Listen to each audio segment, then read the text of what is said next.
Hello, welcome to Outdoor Education Designed for Farm to Table. I'm Rick Schneider, Principal with iStudio Architects. I've been designing spaces and places for outdoor education for decades now. Our team has worked with communities from Northern Virginia to the Middle East to design better learning environments. How many of you remember what schools used to be like? I remember walking down the hallway at Stenwood Elementary School, double loaded with classrooms on both sides. Maybe there was a door at the end of a long, dark corridor. And inside those classrooms were rows of desks facing a blackboard or a whiteboard.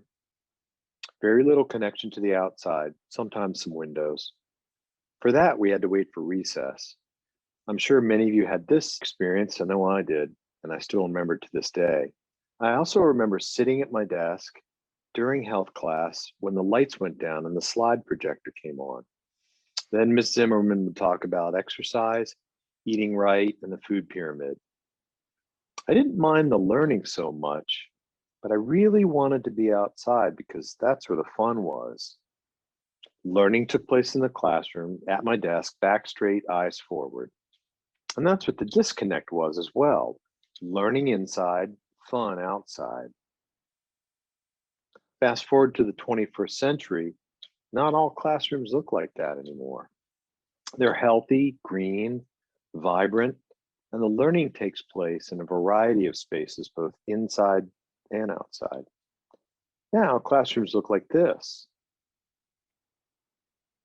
and like this, and this. I'm here today with Sarah Al-Khatib and Desiree Holler.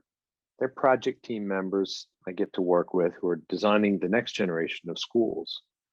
We've got 5 case studies we'll review with you today, and that will help us to illustrate planning for garden classrooms and similar outdoor spaces, design for equity and resilience, and how to meet communities' needs.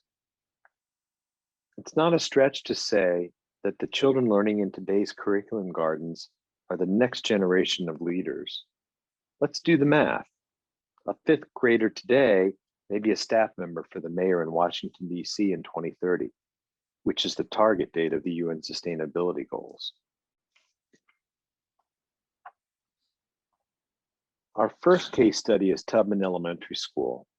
Now, I mentioned Washington because the city has a problem. Maybe some of you face this same problem in your jurisdiction. Washington, like many cities, has a problem with access to healthy foods, which, as it turns out, is an equity problem as well. 1/4 of the city's population lives in wards 7 and 8, and those are to the right in the map there, home to some of DC's poorest neighborhoods. These are the neighborhoods that also have the most limited access to healthy, fresh foods. You can see by the map on the right, the pink areas describe the limited food areas and the orange dots are the grocery stores. This is how many grocery stores there are in these 2 wards, wards 7 and 8. That's about 150,000 people without ready access to a grocery store, without fresh fruits and vegetables. Think about that. It makes it kind of hard to live healthy when you can't actually get healthy food to make those meals that can keep you healthy. But as it turns out, DC Public Schools and the Office of the State Superintendent for Education are working on that. This is how many school gardens there are in Ward 7-8 alone. That's nearly 1/3 of the robust citywide program that they have been building for years. This is how many school garden programs they have throughout the city. This is how many students actually go through one of those school garden programs in a single year in the city. Pretty impressive. Now, a few years ago, the city rolled out a new pilot program. That pilot combines 3 components, a curriculum garden and an outdoor classroom with a new feature, an outdoor teaching kitchen.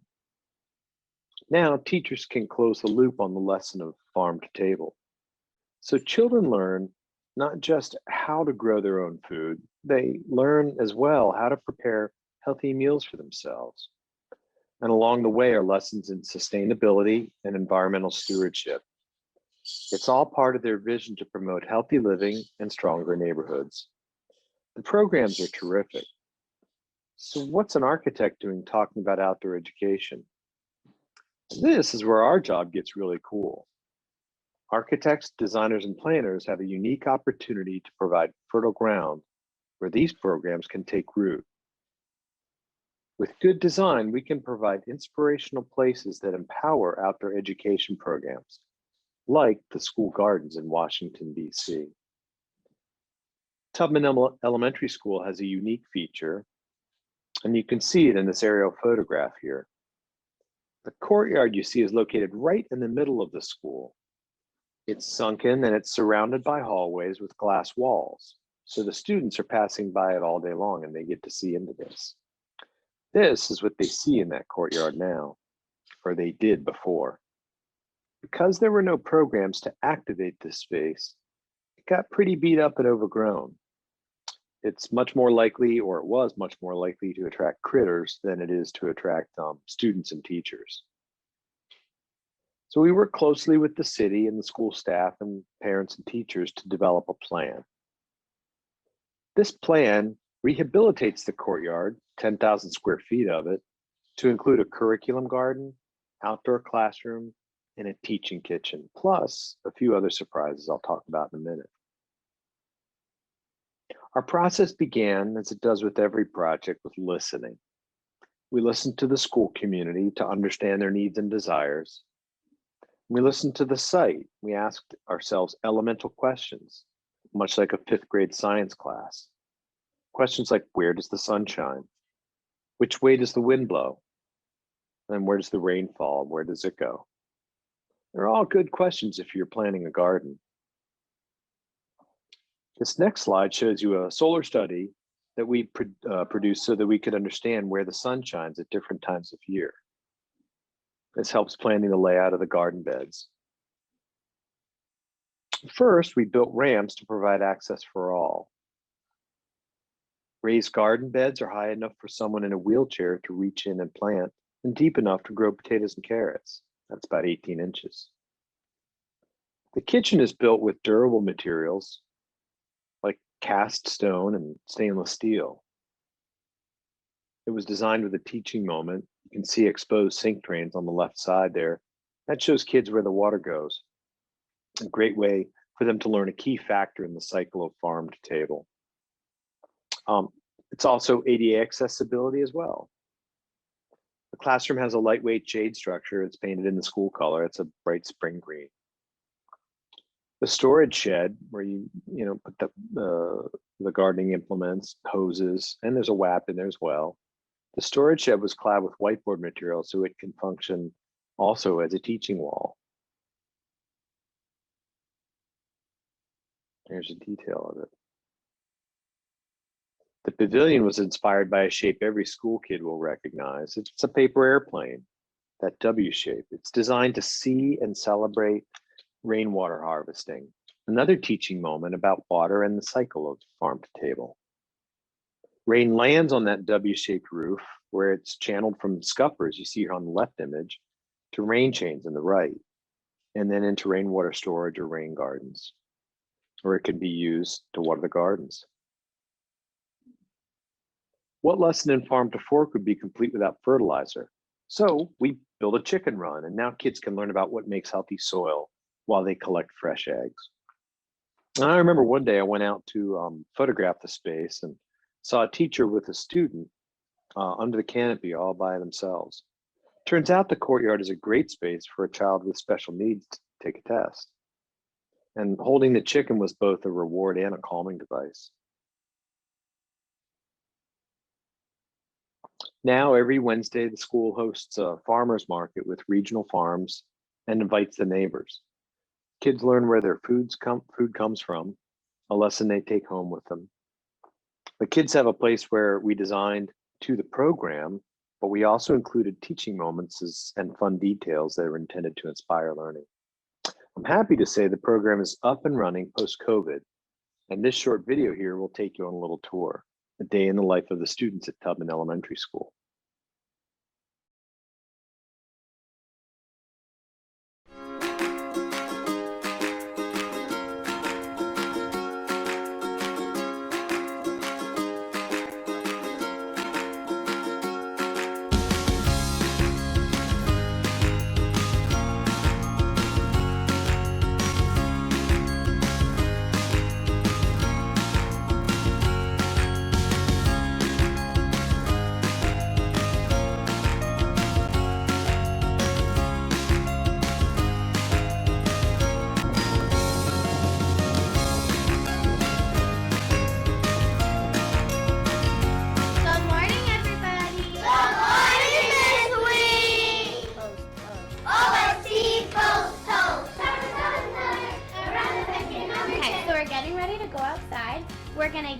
hose. D'Angelo, will you be the hose leader?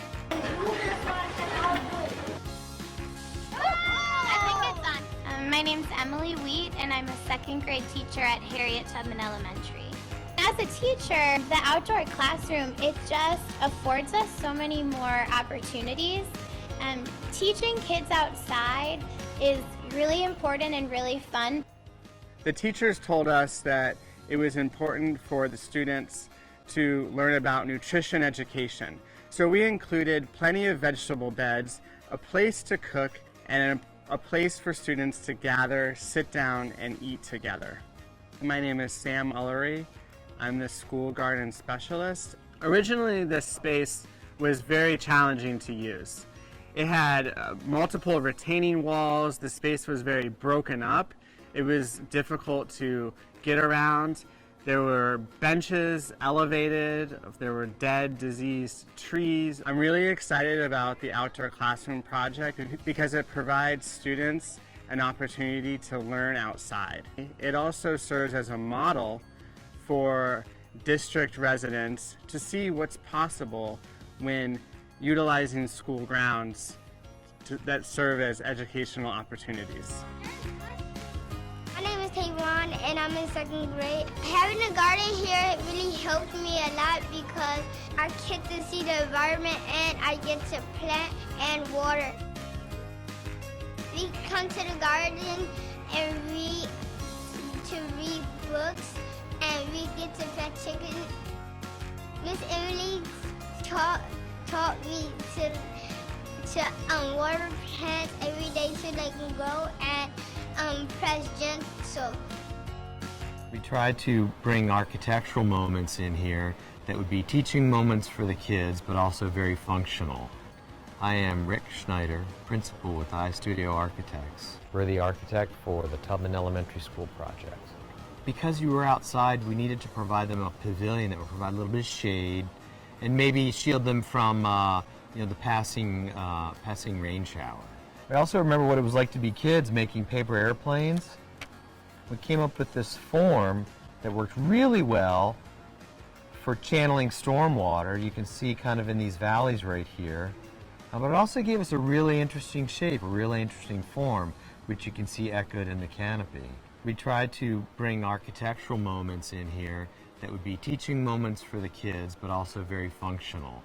Stylistically, we drew our inspiration from the school itself. It was that mid-century modern 1950s look. My name is Kelly Montoya and I am in second grade and I go to Harriet Tubman Elementary. Our old garden was really tiny and this one's bigger so now we can fit a lot more things. And our classroom is sort of tiny but this part you can be free and nice and you can see how Earth grows. One of the biggest inspirations for me while working on this was the enthusiasm from DCPS and OSSI and from the teachers and what they're already doing at the school. I'm Marissa Brown, project architect at iStudio Architects for the Tubman Elementary School courtyard. One of the great teaching opportunities with the canopy is for the students to learn about water being harvested. So the water comes down the scuppers, splashes down on the rain change to make a fun little visual aspect for the students to see, and then is used to water the rain garden below so that they can learn about the full cycle of the plants being watered from the sky.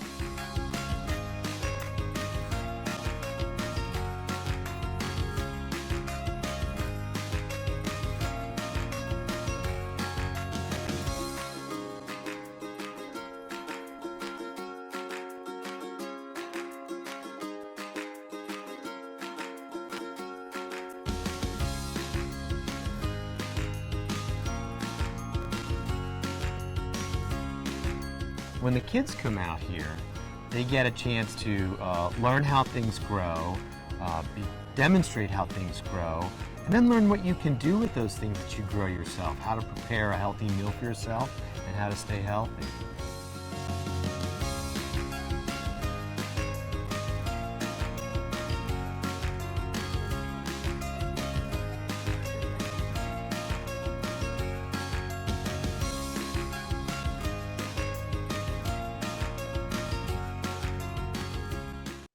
Design makes a difference. It can't solve the world's problems by itself, but good design provides fertile ground for these programs to take root, both literally and figuratively. With good design, we can provide inspirational spaces that empower outdoor education programs like Powell Elementary School. Light and fresh air make for a healthier indoor learning environment where we provided differentiated space for differentiated learning. The atrium is a great place for gathering on rainy days or for the 5th grade science class to do the egg drop experiment. We designed the inside to provide a strong visual connection to the outside with bay windows and sunscreens on a single loaded corridor.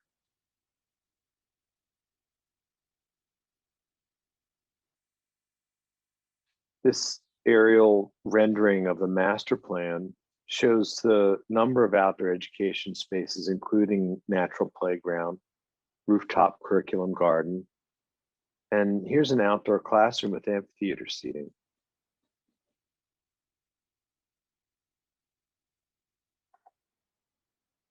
We also designed a gathering space just outside the library with a demonstration green roof. Now kids can step outside where they're growing plants and herbs in pots.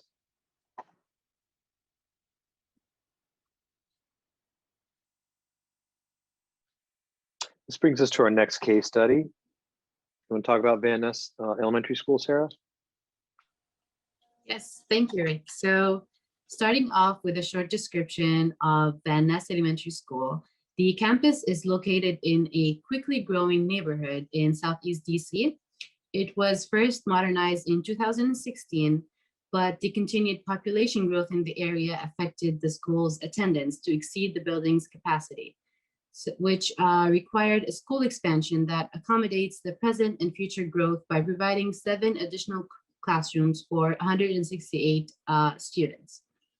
The expansion included 3 separate buildings. The first building, which you'll see at the north end of the existing building, is a 1-story addition that provides 3 ECE classrooms for 72 students with a rooftop outdoor classroom and garden.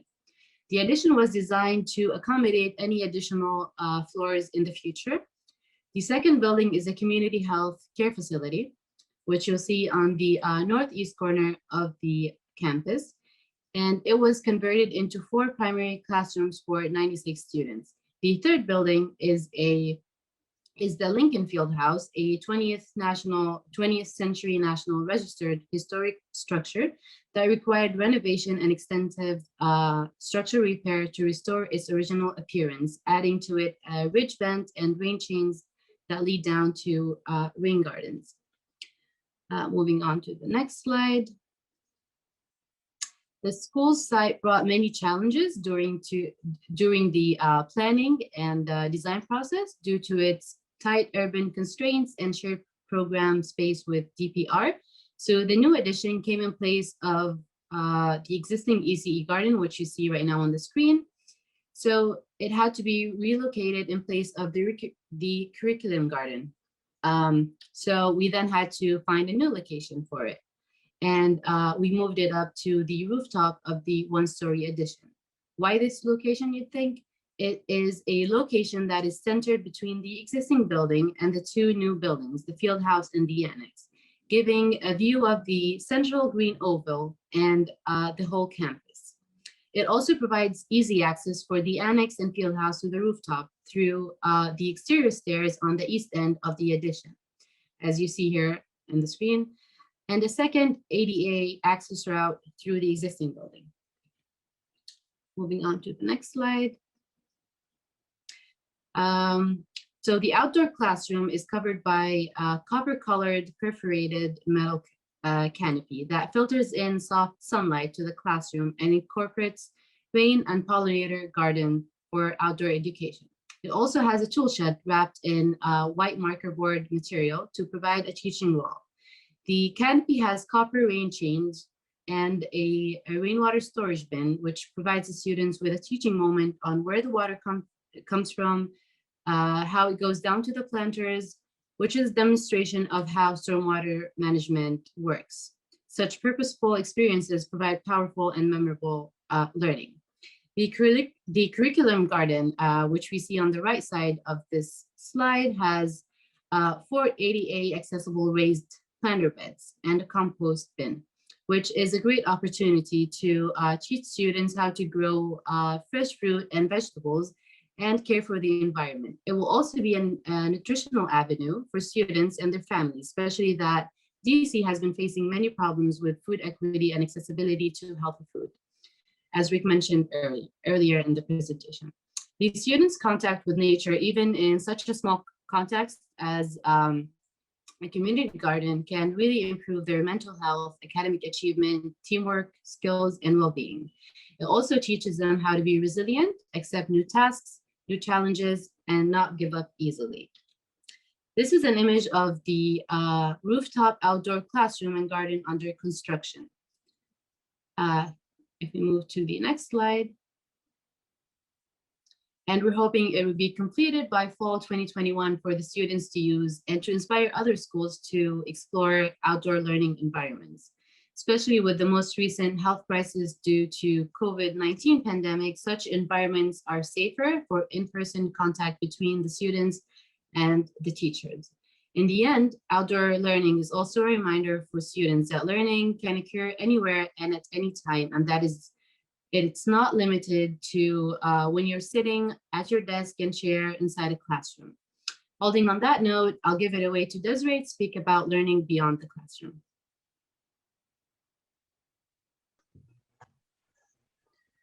Thank you, Sarah. Hello, this is Marvin Gaye Recreation Center. It is located in the district's Ward 7. As Rick mentioned earlier, this area is in a food desert.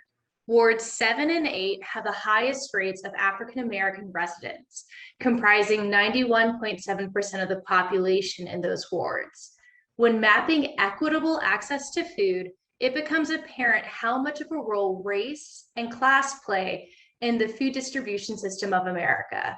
DC's Department of Parks and Recreation has a mission. They're trying to promote health and wellness, conserve the natural environment, and provide universal access to park and recreation services. Marvin Gaye Recreation Center is the district's first resilient hub. Learning, outdoor education, health and wellness extend beyond the K through 12 levels. Recreation centers play an integral part in building resilience within the entire community. Here we are looking at the overall site plan of Marvin Gaye Recreation Center.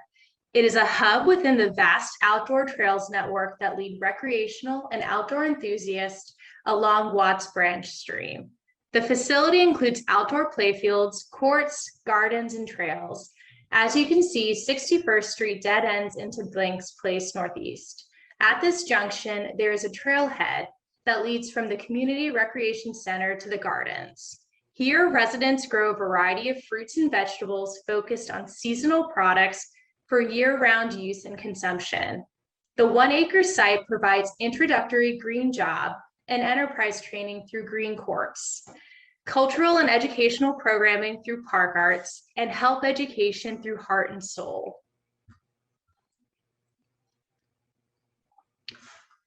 Named for its neighborhood native son, the Marvin Gaye Recreation Center is designed for the neighborhood to gather. They have programming that builds health and wellness. Exterior graphics showcasing iconic images of Marvin Gaye are strategically placed at all of the entry points.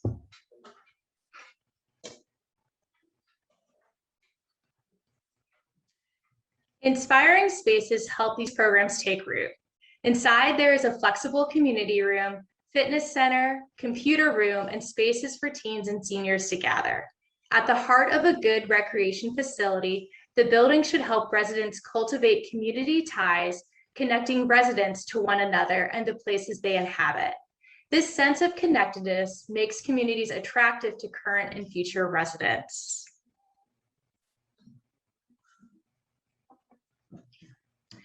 People frequently want to cook healthy food, but have an assumption that doing so may be difficult. Within the building programming, we designed the demonstration kitchen where the community can gather with the produce cultivated in the community gardens to host cooking classes centered on healthy meals. These programs, residents can gather confidence and learn that healthy cooking is an accessible and fun activity. The more you learn about cooking and nutrition, the better able you are to make health-conscious decisions. Simple changes made several times a week can have a lasting impact on someone's health and wellness. Through the Recreation Center, Community Garden, and volunteers, the community is advancing the vision of park-based urban agriculture. Food grown within the garden is given out to local wards 7 and 8 families at no cost through partnership with Parks and People, a non-for-profit sponsor.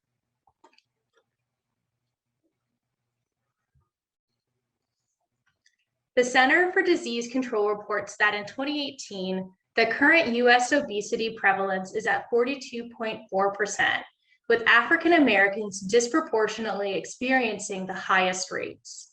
Research shows that physical activity is the best approach to consistently managing weight. Nutrition, exercise, and appropriate healthcare make up the physical dimensions of wellness. Physical activity has been shown to reduce anxiety and depression and improve sleep and heart health.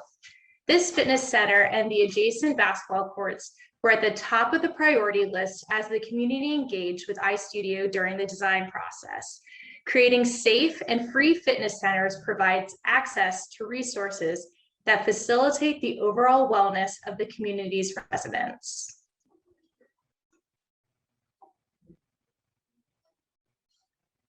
Local artists worked closely with the design team to create art that was integrated into the building, providing a sense of place and honor to the neighborhood where Marvin Gaye grew up. Biophilic design played a large role within the makeup of the building. It is centered on humans' need for connection to the natural world. Just as deeply encoded within us is our intrinsic response to representation of these natural elements. Views to nature, daylighting, and moments of respite are built within the DNA of this building. These biophilic principles draw from the surrounding environment to create spaces that are restorative and healthy.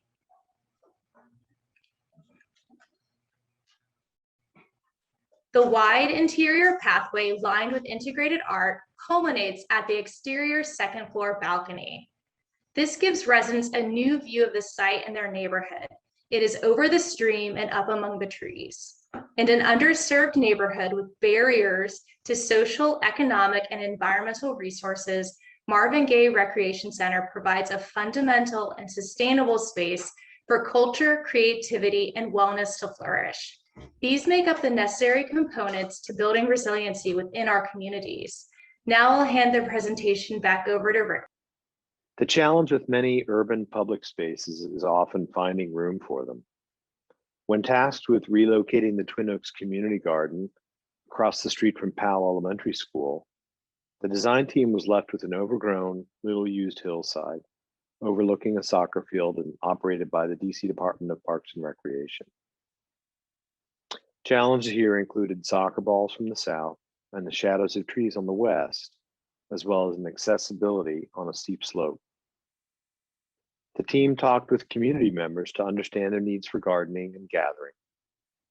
We ran solar models to determine the optimal layout for the majority of the plots. And that helped us in laying them out. A stair climbs the hillside and connects to sections of the path as it winds from terrace to terrace. This is at an ADA accessible level, so that it's not really a slope, a ramp so much as a slope. Raised garden beds are connected with the ramps and provide access for all. The beds are just the right height for someone in a wheelchair to reach over and harvest some tomatoes. Pavilions and gates anchor the three corners and provide meeting space, as well as security at the entrances. Areas along the path were designed to accommodate beekeeping, compost piles, and a greenhouse. The shade pavilion shown here has a green roof so all can see and celebrate the harvesting of rainwater. The rain chains provide a visible reminder of the path water takes to the storage containers where it can then be used for watering the garden. It's a great place for gathering and to learn about the environment. It's a place where they hold programs and classes on how to grow healthy food. And so the learning continues beyond the school garden and into the community garden. Community design process is one of the tools we use for getting there when it comes to designing spaces and places for outdoor education, particularly the farm to table variety. Stoddard Elementary School is a good example of our process. We began with a presentation on precedents, much like the images you see here. And those case studies are often very similar to the ones we've shown in our presentation. They explain to folks what a teaching garden, teaching kitchen, community garden, or outdoor classroom, what the functionalities are and what the possibilities are. At the same time, this next slide shows a thorough analysis of the site so that we understand what challenges and opportunities exist at the school site. Here you can see differences in topography and a basic delineation of hardwood forest versus green space. We also want to know and document which way the wind blows, where the sun shines, which way the water's flowing, because these are all design elements that we take into account when we're laying out spaces and understanding the ecosystems. We held workshops, you can see in these next images, and divided into teams, including students, teachers, and parents. Each group has a facilitator to make sure the voices are heard. And at the end, each team reports out so we can wrap up the process by developing a report that documents the various ideas. And boy, we've seen some good ones too. The kids seem to be obsessed with things like rope courses and water hazards in their green spaces, and they're teaching outdoor classrooms. Not a bad idea. It's a great way to get students engaged. But then we develop a plan that represents the community vision for the space and build consensus as the design continues. And here you can see some examples of the various master plans that the teams put together. Now, not every idea finds its way into the final plan that we develop for them. We obviously are taking things into account that make sense or that don't make sense. But it's nice when you can find something that's unique from a particular team that helps to represent that community. In this case, we developed a plan that you see in the next image that starts to represent all the possibilities in that playground, that natural playground, that included things that tied into Native Americans that existed on the site before the school was ever there. So that's the kind of richness that can be developed in a project. So we can start to think about the foodstuffs and the food sources, that fed communities that were there before this community. Now, a similar case study in Amman, Jordan shows us that the process is transferable with adjustments across cultures and climatic zones. Let me walk you through that process to gain an understanding of how it works and what the key takeaways were. I had the pleasure of working with a U.S. Forest Service team in Amman to promote sustainable school design and build capacity for planning and design of outdoor spaces as learning environments, both in Jordan and Amman specifically, but in the Middle East in general. The Forest Service team, a landscape architect, architectural design specialist, and an international program specialist, worked closely with partners in Jordan in the education and architectural sectors to develop and conduct this workshop to introduce concepts in sustainable site design and outdoor classrooms, as well as the community design process to achieve well-designed outdoor classrooms with community buy-in.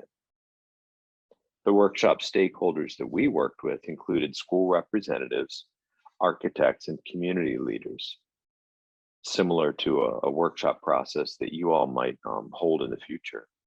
And they were provided an opportunity to connect in order to enhance local capacity in green design as a means for environmental conservation in this project type. Our due diligence included a tour of one of Jordan's forested areas with a forestry specialist and a landscape architect to gain perspective on landscape diversity in the country before developing the workshop principles.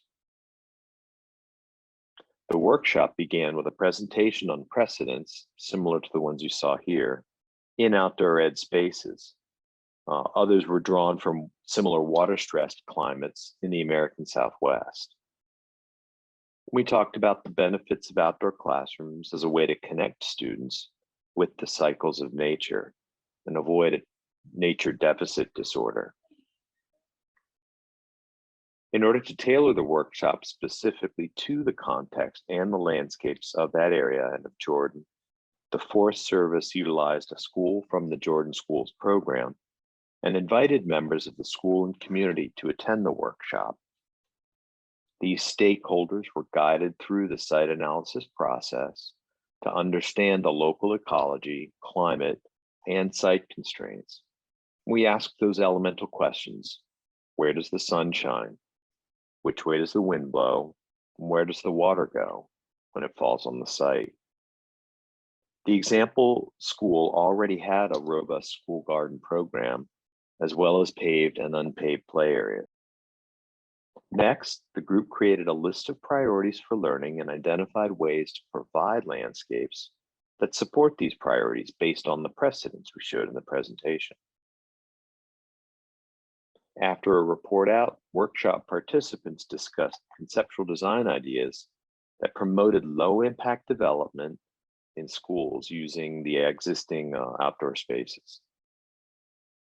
The results were captured in a report that summarized the process and provided a blueprint for outdoor classrooms to stakeholders in the region. Here are some of the key takeaways. First, the landscape. Sustainable design, or I should say sustainable management of landscapes preserves and regenerates the natural benefits of ecosystems while providing ways for people to connect with the natural environment. This enhances health and well-being. Research from the University of Washington Center for Urban Horticulture shows that daily encounters with nature restore the ability to concentrate, calm feelings of anxiety, and reduce aggression. Sustainably managed sites also improve water quality, aid in soil conservation, and control the increase in temperature around populated areas known as urban heat islands. That's a key factor in climate action. Second key takeaway is about the learners themselves. Development pressures have reduced opportunities for people to connect with nature in urban and rural areas. Children are much less likely than their parents to experience meaningful learning opportunities in outdoor environments. Childhood educators and outdoor education advocates have studied the effects of this lack of contact with nature on young children. Famously, author Richard Louv coined the term nature deficit to describe the lack of emotional connection to nature. Louv drew a bright line between the connection to the natural world and increasing incidence of attention deficit disorder, obesity, and other unfortunate emotional and physical outcomes. He states that a lack of empathy and experience in the natural world has led to more constrained problem solving and creative thinking abilities among children and adults.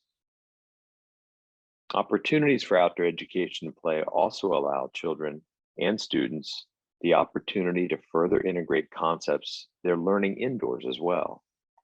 Research has shown that developing the right variety of activities and spaces can increase a child's attention span, result in better grades, flourish creativity, and encourage cooperation.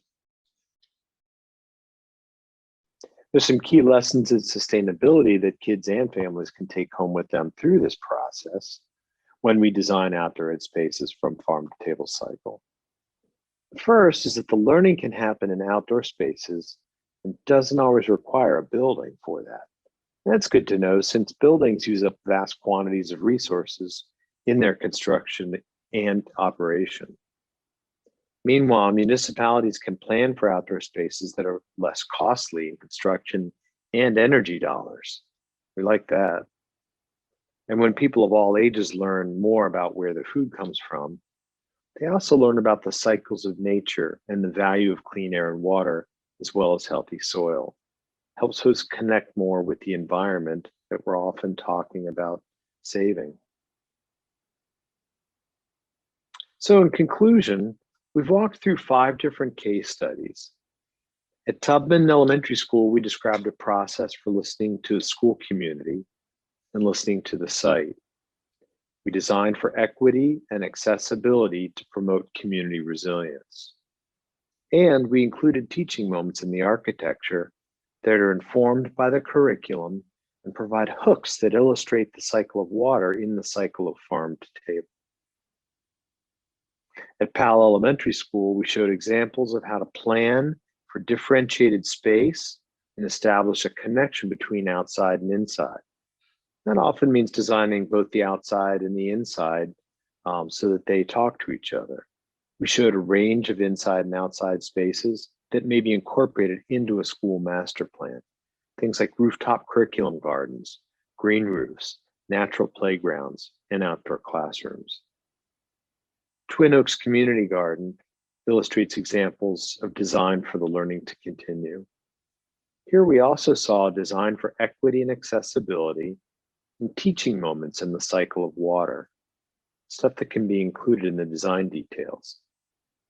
But it's knowing about these things before we design them, knowing that they can be used in the process of teaching, that helps us to include them and detail them properly. Van Ness Elementary School shows us how even the tightest urban site can still incorporate valuable outdoor ed spaces that teach us about the cycles of farm to table. And Marvin Gaye Recreation Center is an example of design where the learning continues even after school. So we've walked through 5 case studies here today. At Tubman Elementary School, we described a process for listening to the school community and listening to the site. We designed for equity and accessibility to promote community resilience. And we included teaching moments in the architecture that are informed by the curriculum. They provide hooks that illustrate the cycle of water in the cycle of farm to table. At Powell Elementary School, we showed examples of how to plan for differentiated space and establish a connection between outside and inside. We showed the range of inside and outdoor spaces that may be incorporated into a school master plan. Those included things like curriculum gardens on the roof, green roofs that can be demonstration projects as well, natural playgrounds and outdoor classrooms. It's really a range of projects, and sometimes they overlap the uses. It's nice when there's flexibility to do that. Twin Oaks Community Garden illustrates examples of design for the learning to continue, and that's beyond K through 12. Here we also saw design for equity and accessibility, as well as teaching moments in the cycle of water. Van Ness Elementary School shows us how even the tightest urban site can still incorporate valuable outdoor ed space that teaches us about the cycle of farm to table, providing space for those types of programs. And Marvin Gaye Recreation Center is an example of design where the learning continues even after school. Gardens and teaching kitchens inside and outside provide communities with places and spaces to learn how to grow food and prepare healthy meals. Design makes a difference. It provides fertile ground for the programs like the ones in our case studies to take root. With good design, we can provide inspirational places that empower outdoor education programs. And when we design with intention for such purposeful experiences, we're more likely to achieve success in designing for sustainability and equity. And that success sets a building block for resilient communities. Thank you for your time. If you'd like to know more, please feel free to contact us at the email shown here.